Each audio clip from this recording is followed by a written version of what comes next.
Story 4. The Boscombe Valley Mystery. We were seated at breakfast one morning, my wife and I, when the maid brought in a telegram.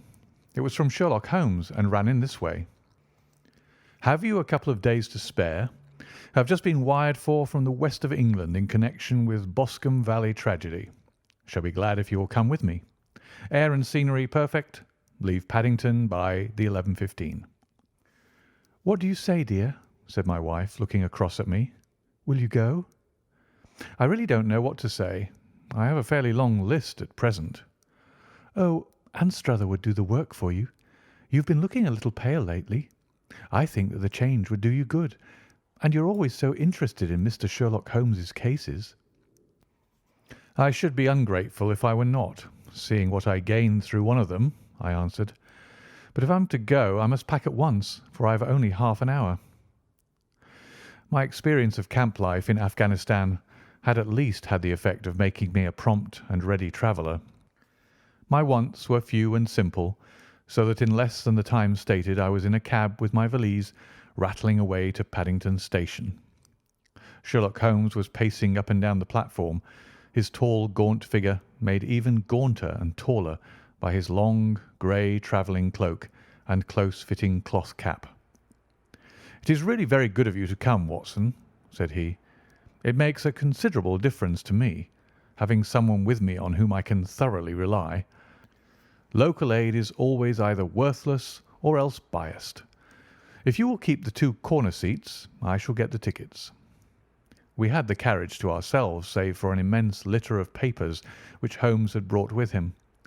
Among these he rummaged and read, with intervals of note-taking and of meditation, until we were past Reading. Then he suddenly rolled them all into a gigantic ball and tossed them up onto the rack. "Have you heard anything of the case?" he asked. "Not a word. I have not seen a paper for some days." "The London press has not had very full accounts. I've just been looking through all the recent papers in order to master the particulars. It seems, from what I gather, to be one of those simple cases which are so extremely difficult." "That sounds a little paradoxical." "But it is profoundly true. Singularity is almost invariably a clue. The more featureless and commonplace a crime is, the more difficult it is to bring it home. In this case, however, they have established a very serious case against the son of the murdered man." "It is a murder, then?" "Well, it is conjectured to be so. I shall take nothing for granted until I have the opportunity of looking personally into it. I will explain the state of things to you, as far as I have been able to understand it, in a very few words. Boscombe Valley is a country district not very far from Ross, in Herefordshire. The largest landed proprietor in that part is a Mr. John Turner, who made his money in Australia and returned some years ago to the old country. One of the farms which he held, that of Hatherley, was let to Mr. Charles McCarthy, who was also an ex-Australian. The men had known each other in the colonies, so that it was not unnatural that when they came to settle down, they should do so as near each other as possible. Turner was apparently the richer man, so McCarthy became his tenant, but still remained, it seems, upon terms of perfect equality, as they were frequently together. McCarthy had one son, a lad of 18, and Turner had an only daughter of the same age, but neither of them had wives living.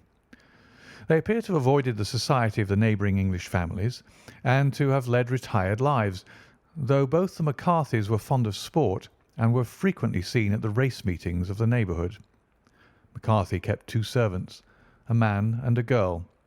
Turner had a considerable household, some half-dozen at the least. That is as much as I have been able to gather about the families. Now for the facts.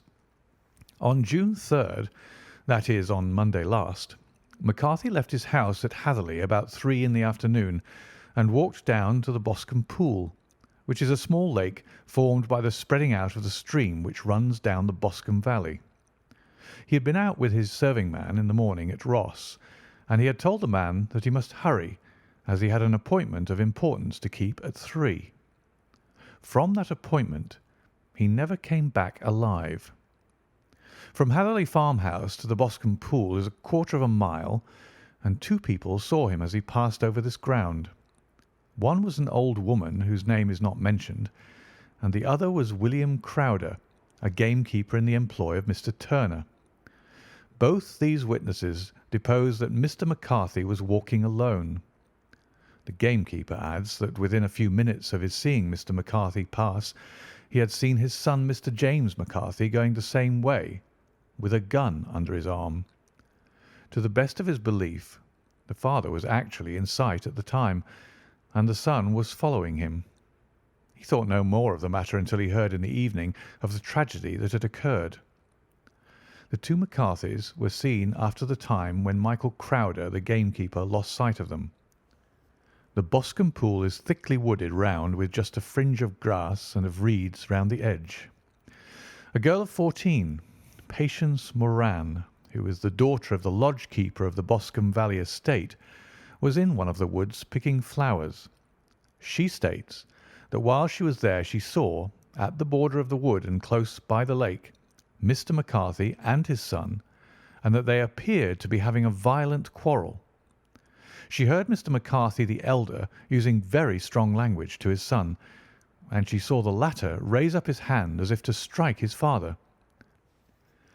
She was so frightened by their violence that she ran away and told her mother when she reached home that she had left the two McCarthys quarrelling near Boscombe Pool, and that she was afraid that they were going to fight.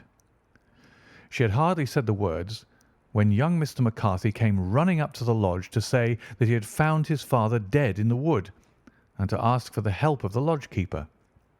He was much excited, without either his gun or his hat, and his right hand and sleeve were observed to be stained with fresh blood. On following him, they found the dead body stretched out upon the grass beside the pool. The head had been beaten in by repeated blows of some heavy and blunt weapon. The injuries were such as might very well have been inflicted by the butt end of his son's gun, which was found lying on the grass within a few paces of the body. Under these circumstances the young man was instantly arrested, and a verdict of wilful murder having been returned at the inquest on Tuesday, he was on Wednesday brought before the magistrates at Ross, who have referred the case to the next assizes. Those are the main facts of the case as they came out before the coroner and the police court. "I could hardly imagine a more damning case," I remarked. "If ever circumstantial evidence pointed to a criminal, it does so here."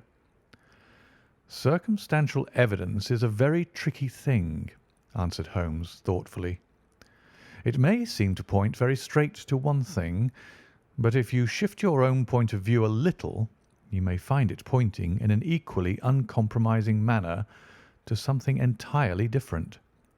It must be confessed, however, that the case looks exceedingly grave against the young man, and it is very possible that he is indeed the culprit. There are several people in the neighbourhood, however, and among them Miss Turner, the daughter of the neighbouring landowner, who believe in his innocence, and who have retained Lestrade, whom you may recollect in connection with the study in scarlet, to work out the case in his interest.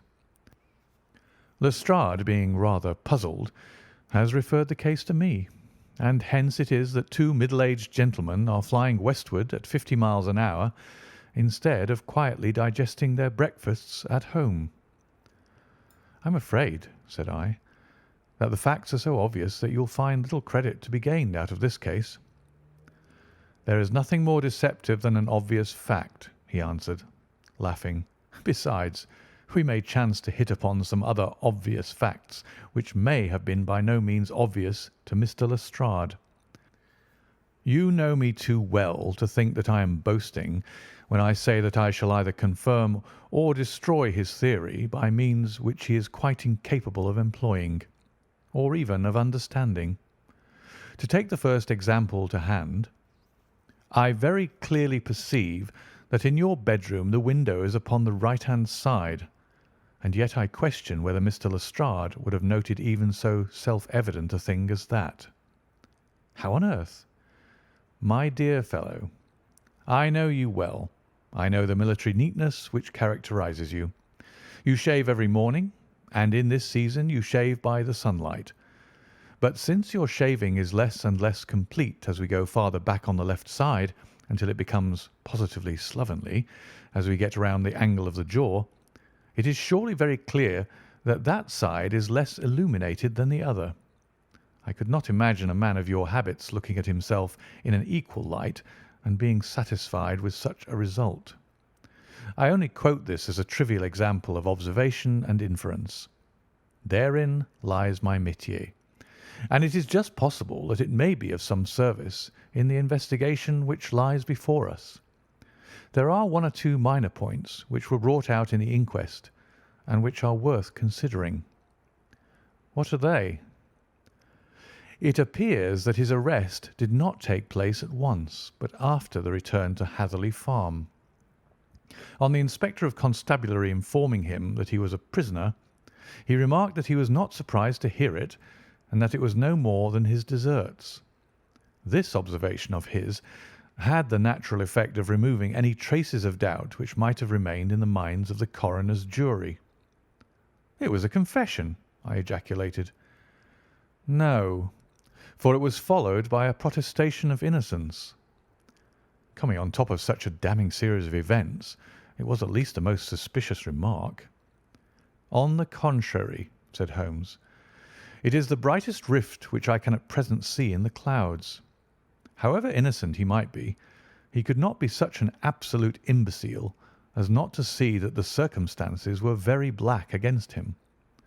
Had he appeared surprised at his own arrest, or feigned indignation at it, I should have looked upon it as highly suspicious, because such surprise or anger would not be natural under the circumstances, and yet might appear to be the best policy to a scheming man.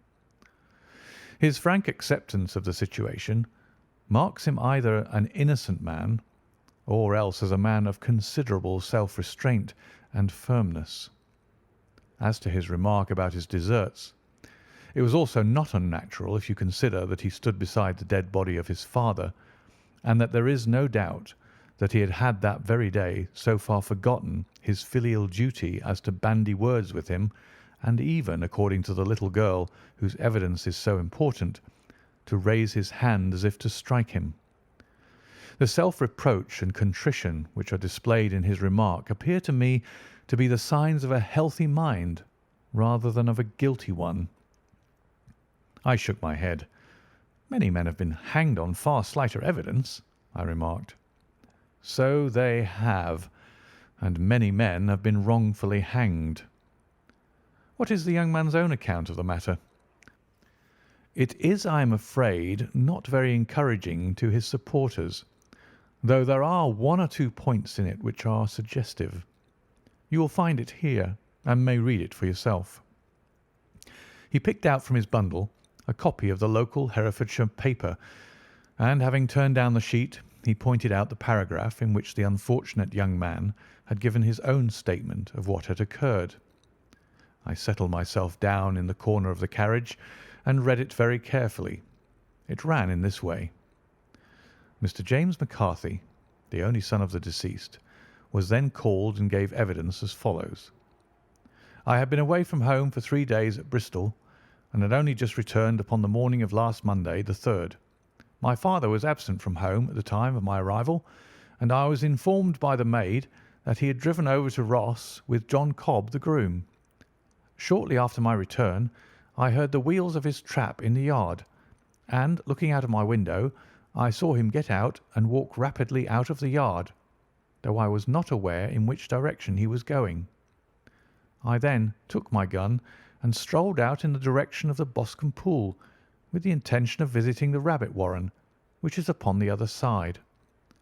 On my way, I saw William Crowder, the gamekeeper, as he had stated in his evidence, but he is mistaken in thinking that I was following my father.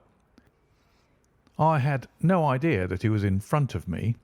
When about 100 yards from the pool, I heard a cry of 'Cooey,' which was a usual signal between my father and myself. I then hurried forward and found him standing by the pool. He appeared to be much surprised at seeing me, and asked me rather roughly what I was doing. conversation ensued which led to high words and almost to blows, for my father was a man of a very violent temper.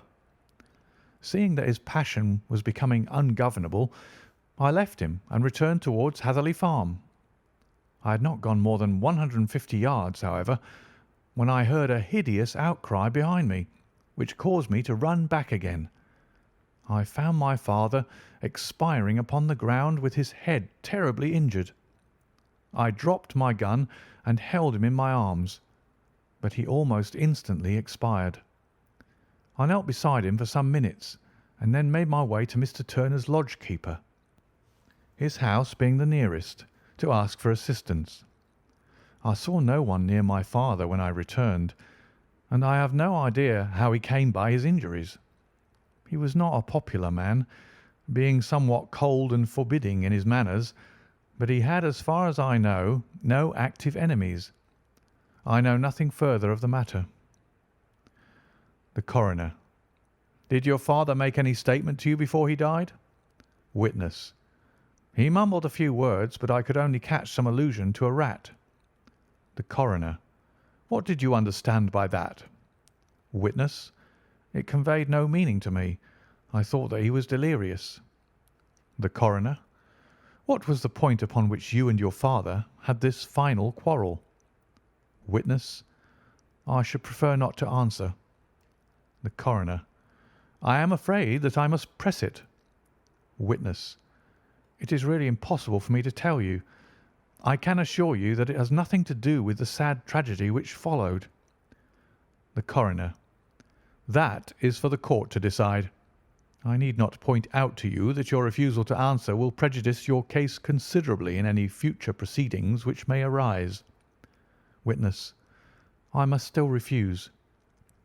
The Coroner: I understand that the cry of "Cooee" was a common signal between you and your father. Witness: It was. The Coroner: How was it, then, that he uttered it before he saw you, and before he even knew that you had returned from Bristol? Witness, with considerable confusion: I don't know. A Juryman: Did you see nothing which aroused your suspicions when you returned on hearing the cry and found your father fatally injured? Witness: Nothing definite. The Coroner: What do you mean? Witness: I was so disturbed and excited as I rushed out into the open that I could think of nothing except of my father. Yet I have a vague impression that as I ran forward something lay upon the ground to the left of me. It seemed to me to be something grey in colour, a coat of some sort, or plaid perhaps. When I rose from my father, I looked round for it, but it was gone. Do you mean that it disappeared before you went for help? Yes, it was gone. You cannot say what it was? No, I had a feeling something was there. How far from the body? A dozen yards or so. And how far from the edge of the wood? About the same. Then if it was removed, it was while you were within a dozen yards of it? Yes, but with my back towards it. This concluded the examination of the witness. I see, said I, as I glanced down the column. The coroner in his concluding remarks was rather severe upon young McCarthy. He calls attention, and with reason, to the discrepancy about his father having signalled to him before seeing him, also to his refusal to give details of his conversation with his father, and his singular account of his father's dying words. They are all, as he remarks, very much against the son. Holmes laughed softly to himself and stretched himself out upon the cushioned seat. Both you and the coroner have been at some pains, said he, to single out the very strongest points in the young man's favour.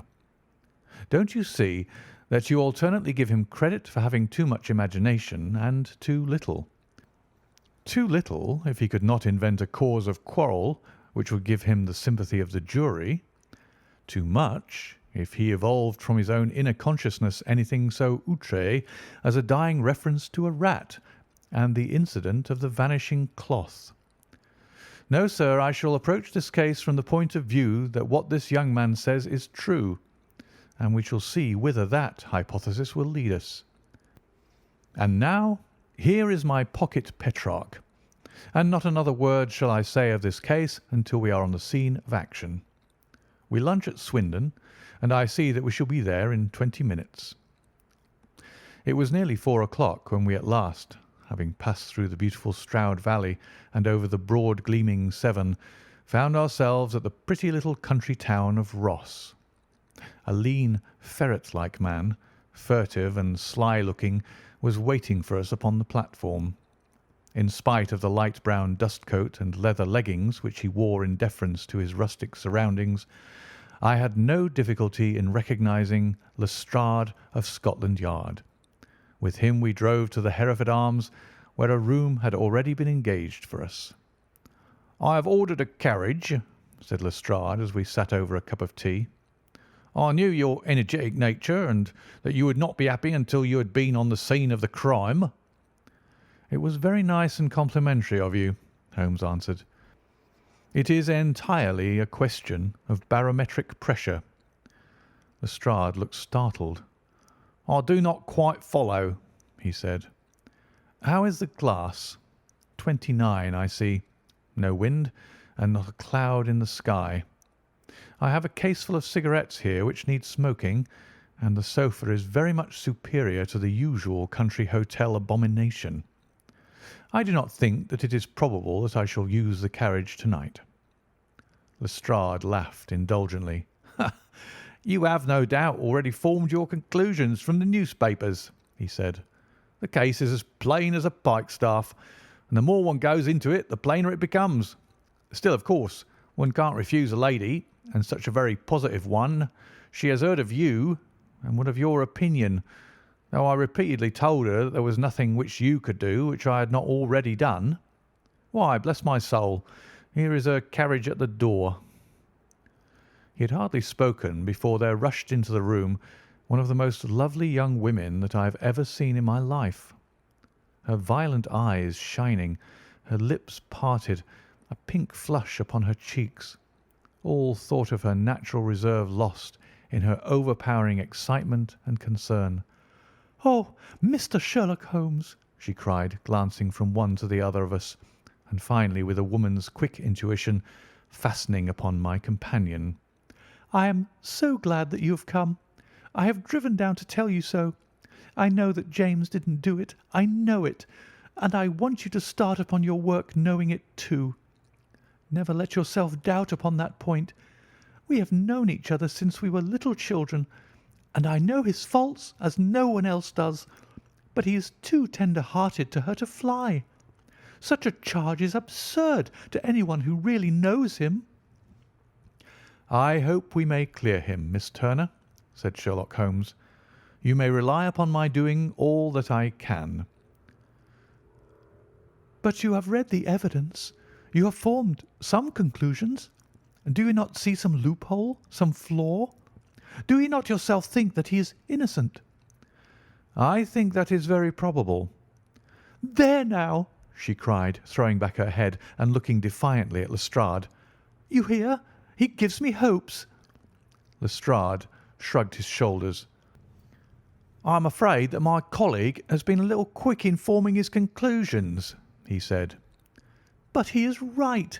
Oh, I know that he is right. James never did it.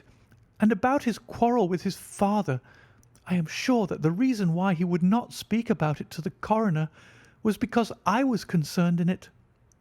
"In what way?" asked Holmes. "It is no time for me to hide anything. James and his father had many disagreements about me. Mr. McCarthy was very anxious that there should be a marriage between us. James and I have always loved each other as brother and sister, but of course he is young and has seen very little of life yet, and, well, he naturally did not wish to do anything like that yet. So there were quarrels, and this, I am sure, was one of them." "And your father?" asked Holmes. "Was he in favour of such a union?"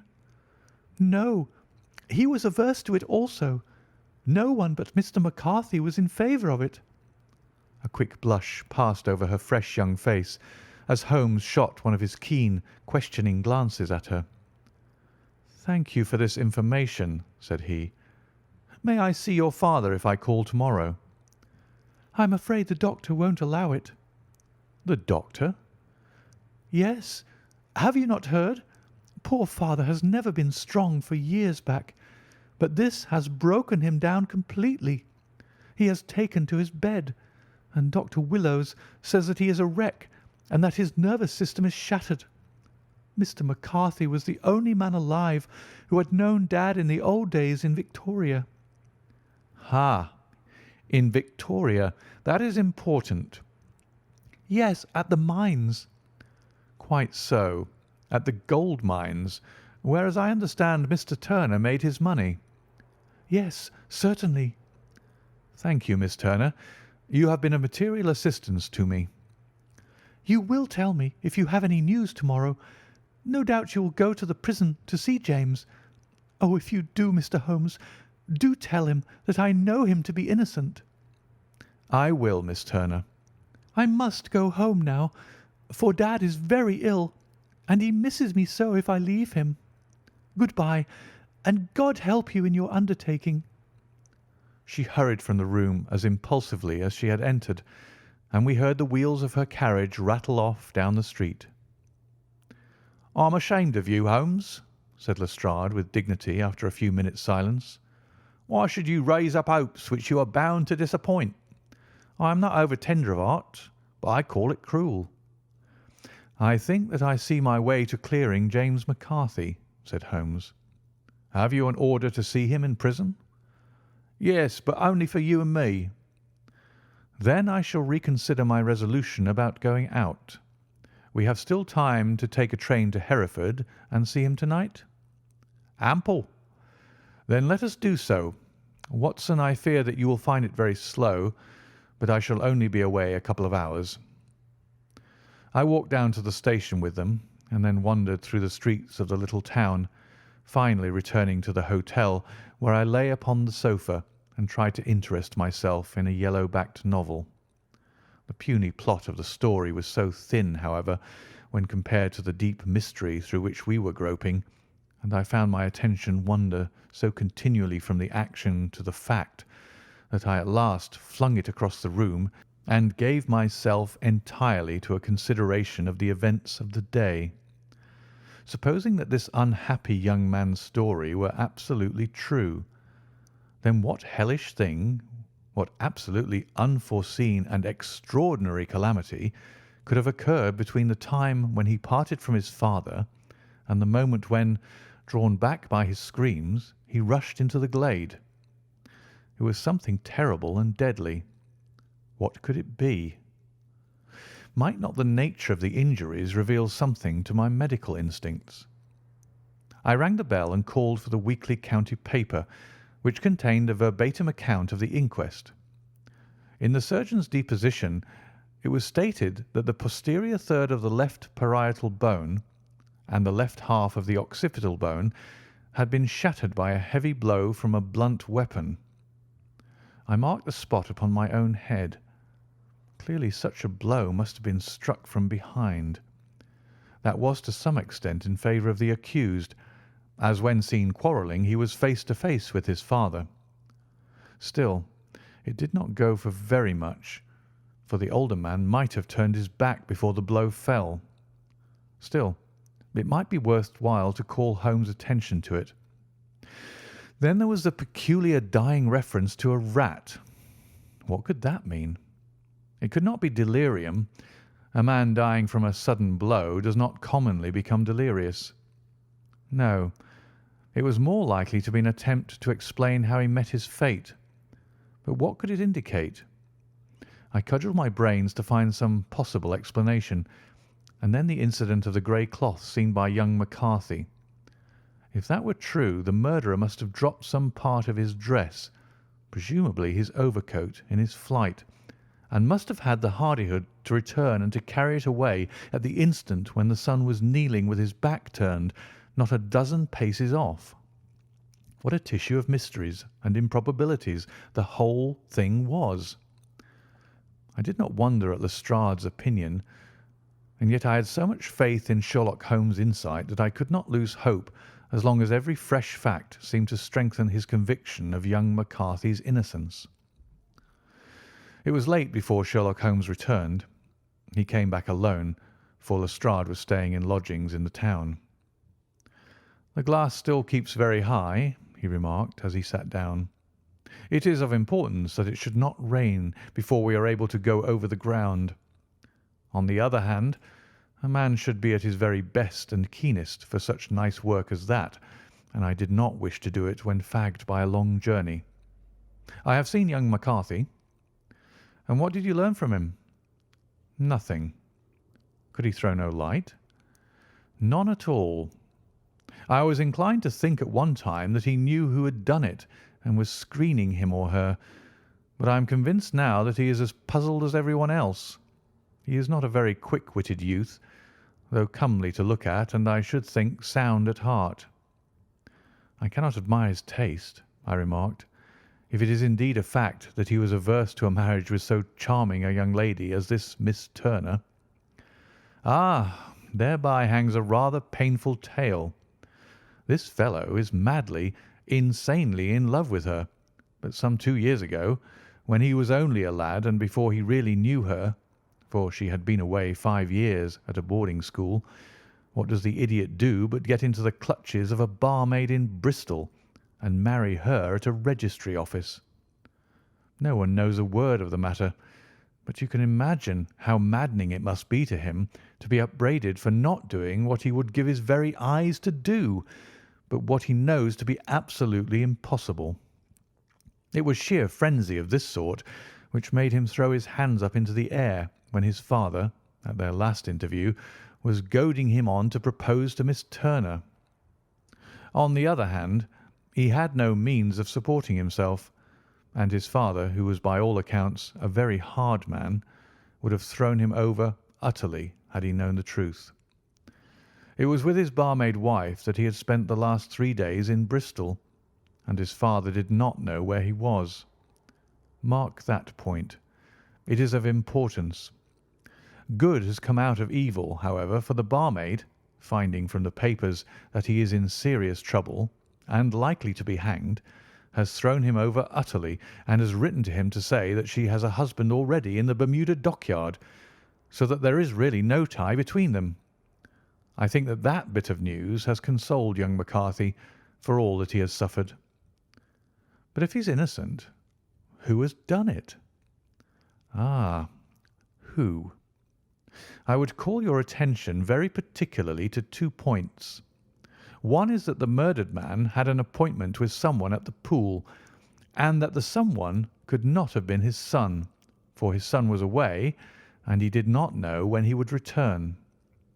The second is that the murdered man was heard to cry "Cooee" before he knew that his son had returned. Those are the crucial points upon which the case depends. And now let us talk about George Meredith, if you please, and we shall leave all minor matters until tomorrow. There was no rain, as Holmes had foretold, and the morning broke bright and cloudless. At 9 o'clock Lestrade called for us with the carriage, and we set off for Hatherley Farm and the Boscombe Pool. "There's a serious news this morning," Lestrade observed.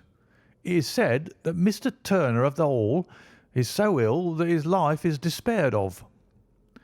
"An elderly man, I presume," said Holmes.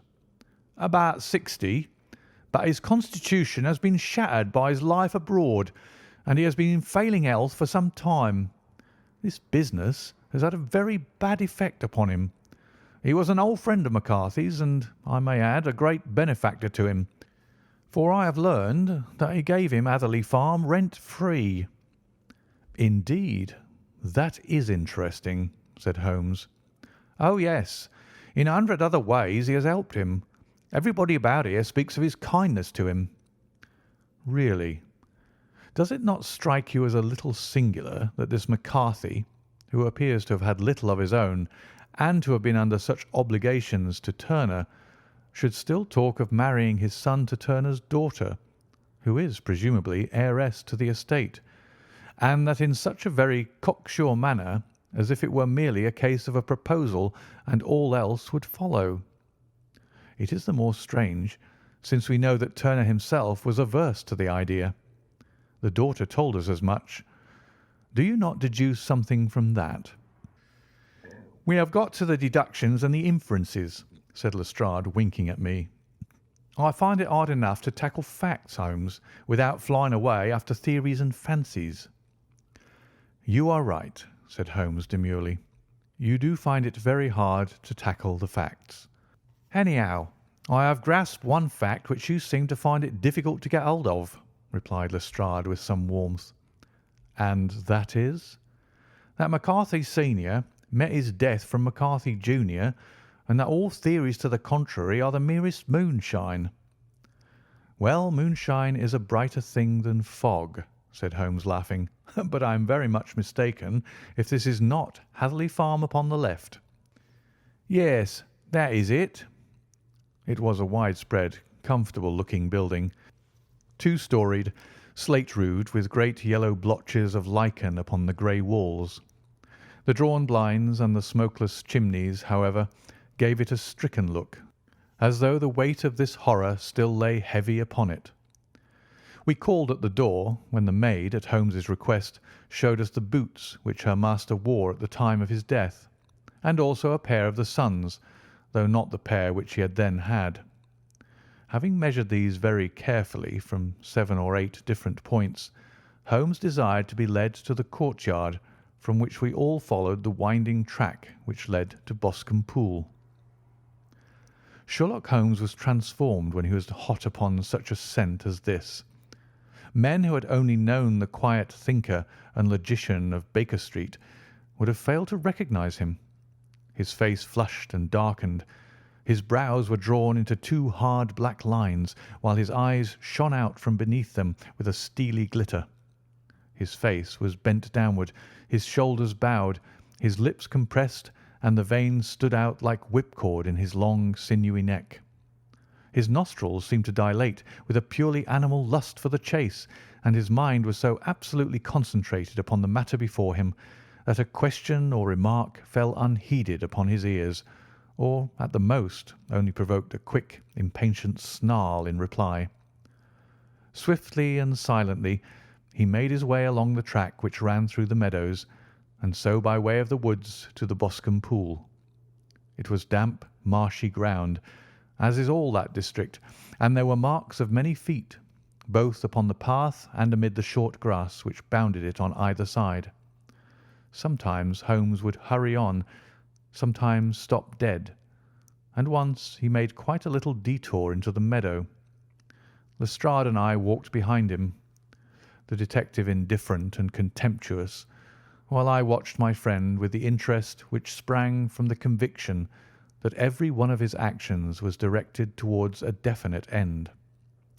The Boscombe Pool, which is a little reed-girt sheet of water some 50 yards across, is situated at the boundary between the Hatherley Farm and the private park of the wealthy Mr. Turner. Above the woods which lined it upon the farther side, we could see the red, jutting pinnacles which marked the site of the rich landowner's dwelling. On the Hatherley side of the pool the woods grew very thick, and there was a narrow belt of sodden grass 20 paces across between the edge of the trees and the reeds which lined the lake. Lestrade showed us the exact spot at which the body had been found, and indeed so moist was the ground that I could plainly see the traces which had been left by the fall of the stricken man. To Holmes, as I could see by his eager face and peering eyes, very many other things were to be read upon the trampled grass. He ran round like a dog who is picking up a scent, and then turned upon my companion. "What did you go into the pool for?" he asked. "I fished about with a rake. I thought there might be some weapon or other trace. But how on earth—" "Oh, tut, tut! I have no time. That left foot of yours with its inward twist is all over the place. A mole could trace it, and there it vanishes among the reeds. Oh, how simple it would all have been had I been here before they came like a herd of buffalo and wallowed all over it. Here is where the party with the lodge-keeper came, and they have covered all tracks for 6 or 8 feet round the body. but here are 3 separate tracks of the same feet." He drew out a lens and lay down upon his waterproof to have a better view, talking all the time, rather to himself than to us. "These are young McCarthy's feet. Twice he was walking, and once he ran swiftly, so that the soles are deeply marked and the heels hardly visible. That bears out his story. He ran when he saw his father on the ground. Then here are the father's feet as he paced up and down. What is this, then? It is the butt end of the gun as the son stood listening. And this? Ha! Ha! What have we here? Tiptoes? Tiptoes? Square, too, quite unusual boots. They come, they go, they come again. Of course, that was for the cloak. Now, where did they come from?" He ran up and down, sometimes losing, sometimes finding the track, until we were well within the edge of the wood and under the shadow of a great beech, the largest tree in the neighbourhood.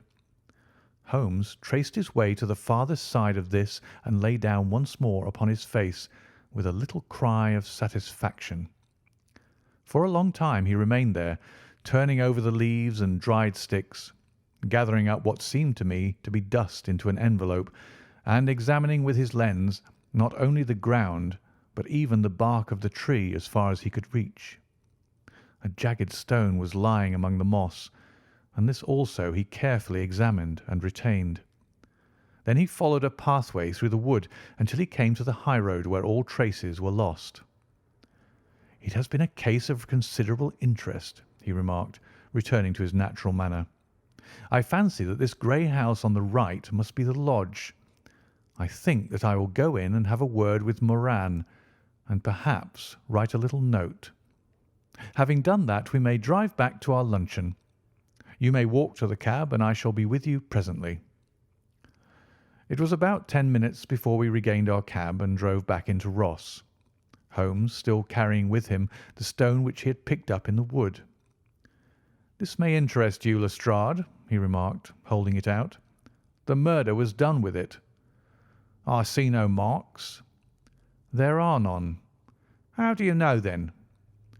"The grass was growing under it. It had only lain there a few days. There was no sign of a place whence it had been taken.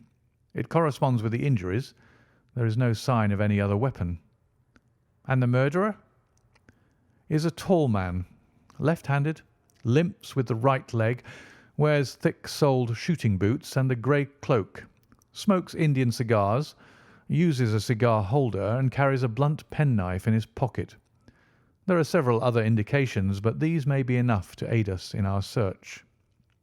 Lestrade laughed. "I am afraid that I am still a sceptic," he said. "Theories are all very well, but we have to deal with a hard-headed British jury."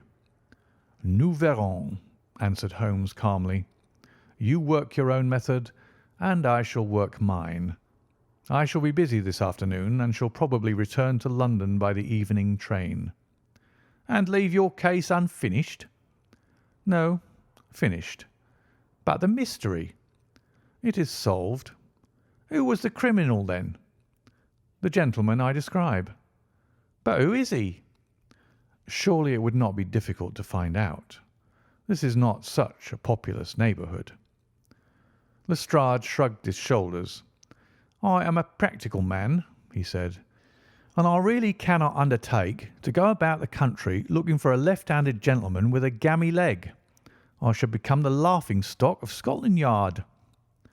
"All right," said Holmes quietly. "I have given you the chance. Here are your lodgings. Good-bye. I shall drop you a line before I leave." Having left Lestrade at his rooms, we drove to our hotel, where we found lunch upon the table. Holmes was silent and buried in thought, with a pained expression upon his face, as one who finds himself in a perplexing position. "Look here, Watson," he said when the cloth was cleared. "Just sit down in the chair and let me preach to you for a little. I don't know quite what to do, and I should value your advice. Light a cigar and let me expound." "Pray do so." "Well, now, in considering this case, there are 2 points about young McCarthy's narrative which struck us both instantly, although they impressed me in his favour and you against him. One was the fact that his father should, according to his account, cry "cooee" before seeing him. The other was his singular dying reference to a rat. He mumbled several words, you understand, but that was all that caught the son's ear. Now, from this double point, our research must commence, and we will begin it by presuming that what the lad says is absolutely true. What of this cooee, then? Well, obviously it could not have been meant for the son. The son, as far as he knew, was in Bristol. It was mere chance that he was within earshot.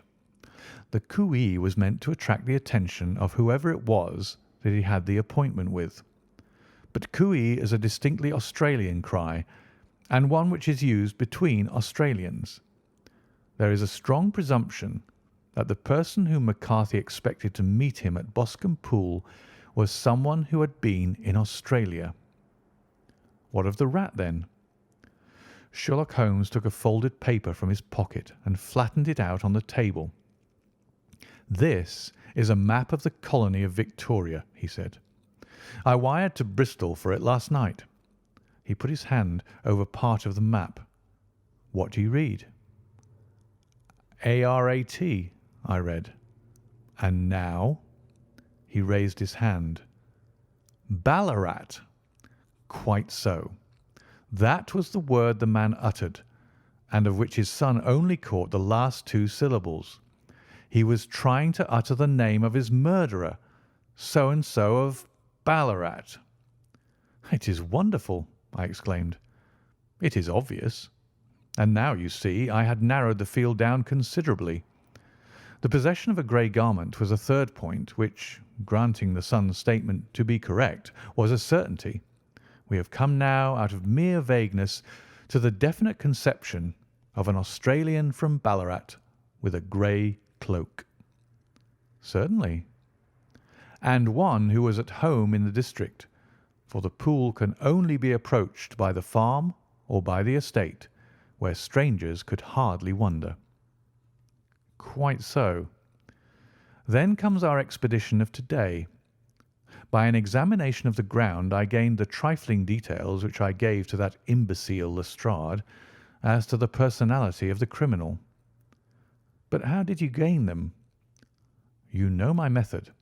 It is founded upon the observation of trifles. His height I know that you might roughly judge from the length of his stride. His boots, too, might be told from their traces." "Yes, they were peculiar boots."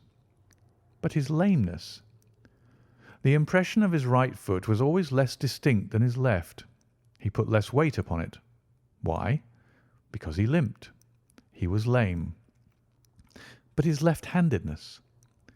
"You were yourself struck by the nature of the injury as recorded by the surgeon at the inquest. The blow was struck from immediately behind, and yet was upon the left side. Now, how can that be unless it were by a left-handed man? He had stood behind that tree during the interview between the father and son. He had even smoked there. I found the ash of a cigar, which my special knowledge of tobacco ashes enables me to pronounce as an Indian cigar. I have, as you know, devoted some attention to this, and written a little monograph on the ashes of 140 different varieties of pipe, cigar, and cigarette tobacco. Having found the ash, I then looked round and discovered the stump among the moss, where he had tossed it. It was an Indian cigar of the variety which are rolled in Rotterdam." "And the cigar holder?" "I could see that the end had not been in his mouth. Therefore he used a holder. The tip had been cut off, not bitten off, but the cut was not a clean one, so I deduced a blunt penknife." "Holmes," I said, "you have drawn a net round this man from which he cannot escape, and you have saved an innocent human life as truly as if you had cut the cord which was hanging him. I see the direction in which all this points. The culprit is—" "Mr. John Turner," cried the hotel waiter, opening the door of our sitting-room and ushering in a visitor. The man who entered was a strange and impressive figure. His slow, limping step and bowed shoulders gave the appearance of decrepitude, and yet his hard, deep-lined, craggy features and his enormous limbs showed that he was possessed of unusual strength of body and of character. His tangled beard, grizzled hair, and outstanding drooping eyebrows combined to give an air of dignity and power to his appearance, but his face was of an ashen white, while his lips and the corners of his nostrils were tinged with a shade of blue. It was clear to me at a glance that he was in the grip of some deadly and chronic disease. "Pray sit down on the sofa," said Holmes gently. "You had my note?" "Yes. The lodge-keeper brought it up. You said that you wished to see me here to avoid scandal." "I thought people would talk if I went to the hall." "And why did you wish to see me?" He looked across at my companion with despair in his weary eyes, as though his question was already answered. "Yes," said Holmes, answering the look rather than the words. "It is so. I know all about McCarthy." The old man sank his face in his hands. "God help me!" he cried. "But I would not have let the young man come to harm. I give you my word that I would have spoken out if it went against him at the assizes." "I am glad to hear you say so," said Holmes gravely. "I would have spoken now had it not been for my dear girl. It would break her heart. It will break her heart when she hears that I am arrested." "It may not come to that," said Holmes. "What?" "I am no official agent. I understand that it was your daughter who required my presence here, and I am acting in her interests. Young McCarthy must be got off, however." "I am a dying man," said old Turner. "I have had diabetes for years. My doctor says it is a question whether I shall live a month. Yet I would rather die under my own roof than in a jail."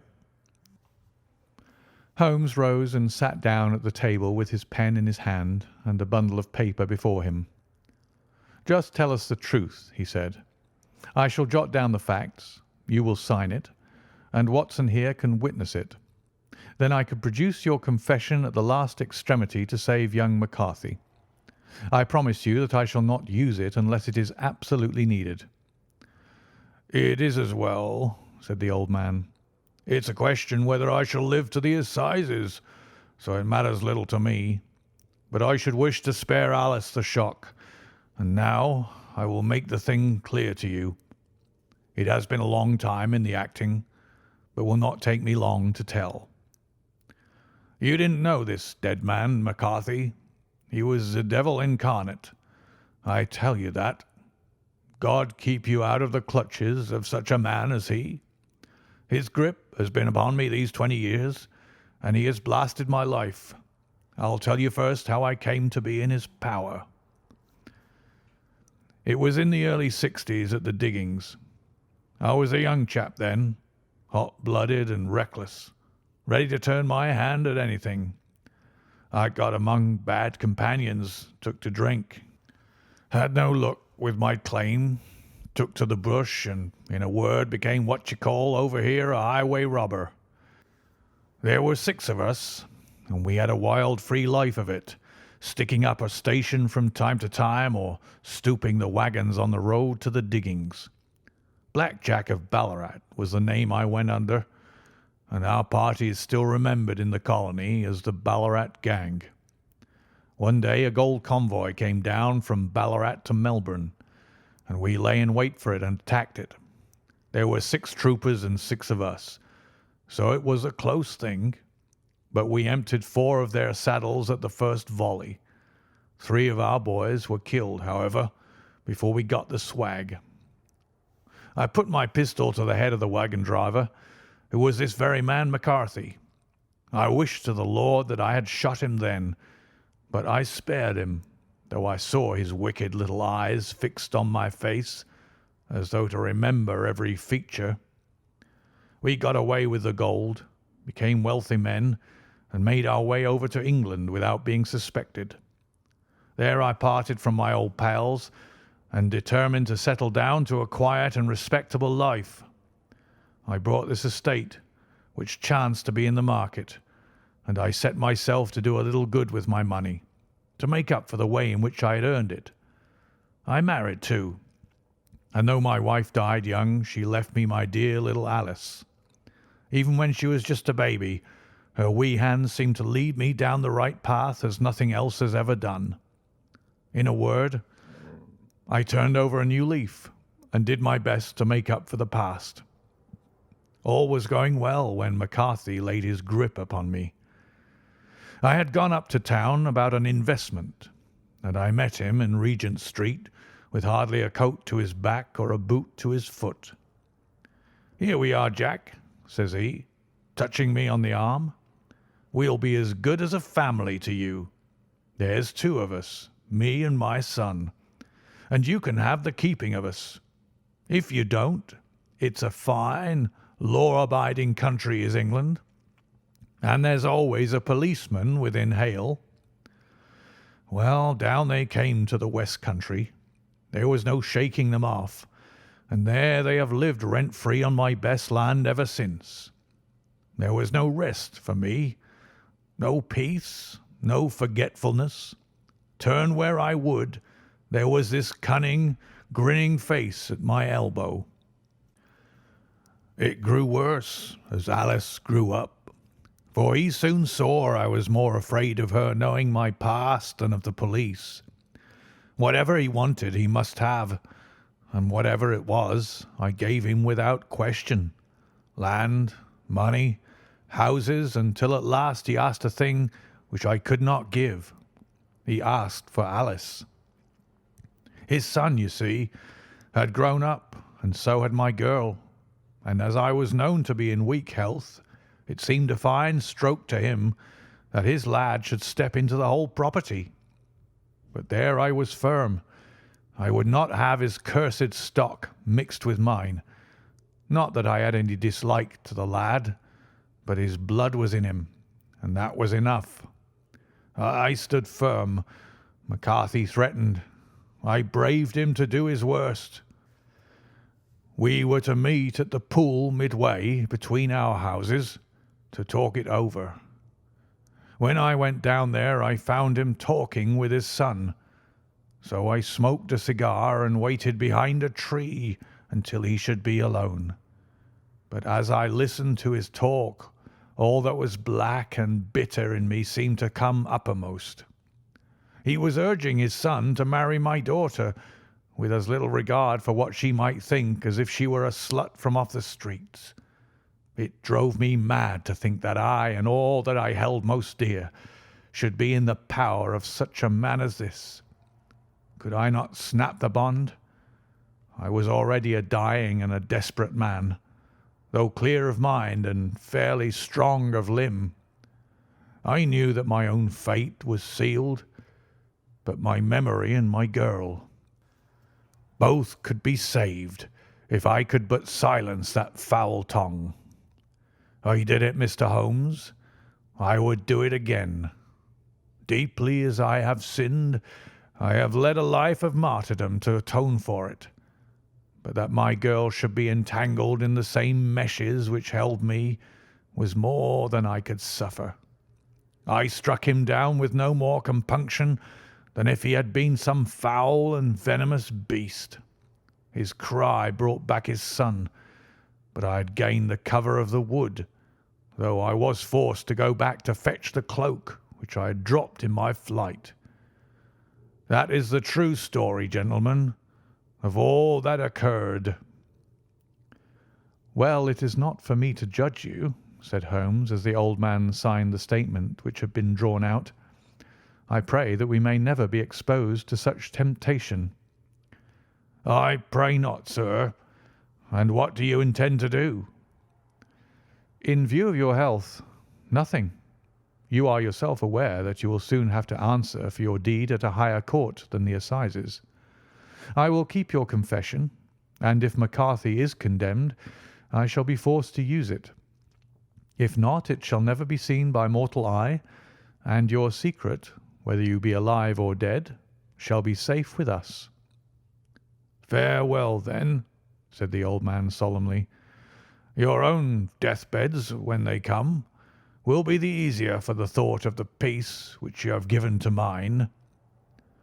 Tottering and shaking in all his giant frame, he stumbled slowly from the room. "God help us," said Holmes after a long silence. "Why does fate play such tricks with poor helpless worms? I never hear of such a case as this that I do not think of Baxter's words and say, 'There but for the grace of God goes Sherlock Holmes.'"